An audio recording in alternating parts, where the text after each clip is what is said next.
جمہوریت پر ایک اور شب خون مارا گیا.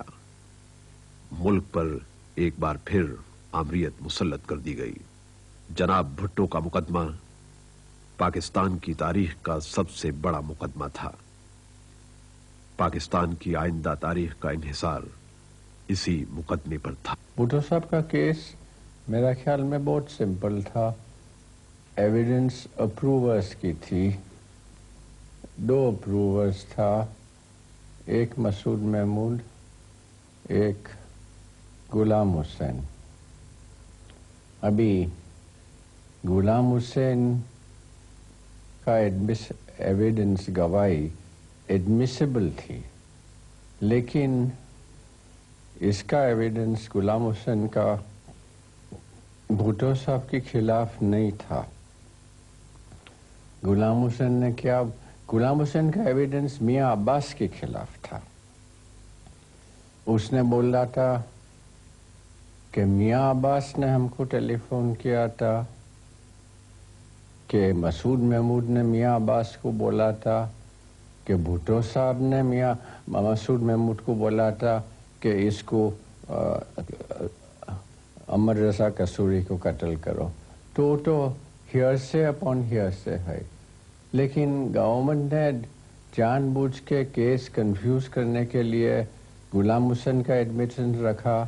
نے غلام حسین کو کوروبریٹ کرنے کے لیے کچھ 10-15 گواہ تھا. تو ہم کو تو سمجھ نہیں آتا کہ ہائی کورٹ نے بھی زبردست اٹینشن دیا غلام حسین کا ایویڈنس کو، نے انوار الحق صاحب نے بھی دیا. ہمارا خیال میں غلام حسین کا ایویڈنس بھٹو صاحب کے خلاف نہیں تھا. بھٹو صاحب کے خلاف ایویڈنس تھا مسعود محمود، سعید احمد نے، ایک کوئی اینگلو انڈین تھا، اس کا تھا کوئٹہ کا. وہ تو کچھ اتنا انریلائبل تھا کہ بات نہیں ہو سکتی. نے جو سعید احمد تھا وہ بھی انگلش لا میں he would be considered an approver. میں I took the view کہ we follow the English law. یہ ہے what is called in English law accessory after the fact. سعید احمد. انوار الحق صاحب نے کچھ گول لکھا تھا کہ یہاں انگلش لا نہیں ہے، اس لیے ایکسیسری آفٹر دا فیکٹ کا ایکسپریشن نہیں ہے. ایکسپریشن نہیں ہے پر وہ بھی کانسپیریسی میں تو تھا اکارڈنگ ٹو دا پروسیکیوشن. تو فرق کیا ہوا؟ نہیں. وہ میرا ورڈکٹ ہے کہ his guilt is not proved. ہاں 2 جسٹسوں صفدر شاہ نے حلیم نے جسٹس وحید الدین صاحب، ہم سارا وقت اس کے ساتھ مشورہ کرتا تھا. وہ میرا ججمنٹ سائن کرنے والا تھا، بہت مضبوط تھے. بھائی نے کہ 4 جج نے فیصلہ دیا کہ گلٹی تھا، نے ہم لوگ 3 نے ایکویٹ کیا. تو پیچھے ریویو فائل ہوا تھا.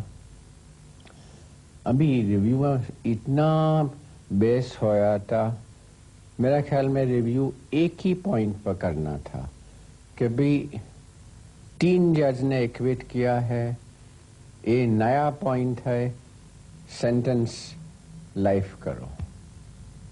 وہ آرگیومنٹ کیا تھا بختیار صاحب نے، اپن کچھ 100 آرگیومنٹ کے ساتھ اندر ڈالا تھا. تو پھر ہم کو تو بہت افسوس ہے کہ وہ بھی آرگیومنٹ ریجیکٹ کیا تھا. ابھی ایسا ہی نہیں، جنرلی ایک سرکمسٹینشل ایویڈنس کا کیس رہتا تو اس میں ہمیشہ ریسیڈیو آف ڈاؤٹ رہتا. یہ ایسا نہیں ہے کہ ایک بھروسہ والا آدمی نے دیکھا کہ اس نے قتل کیا. یہ تو اسیسمنٹ ہے کہ مسعود محمود پر بھروسہ کر سکتا کہ نہیں، یہ اپروور تھا. تو ایسی ڈاؤٹ ہوئے اس میں جو 3 جج ایکویٹ کرے، تو دوسرا ملک میں تو میجورٹی ججز پھر بعد میں سینٹنس ماڈیفائی کر سکتا. ایک انڈین کیس تھا، وہ پیش ہوا تھا، ایک مرڈر اپیل تھی، 3 جج انڈین سپریم کورٹ نے سنا تھا. تو وہ ڈسمس ہوئی 2/1. ابھی جو جج نے ایکویٹ کیا تھا وہ فوت ہو گیا، تو سینٹنس آف ڈیتھ وہ 2 جج پروناؤنس کر سکتا.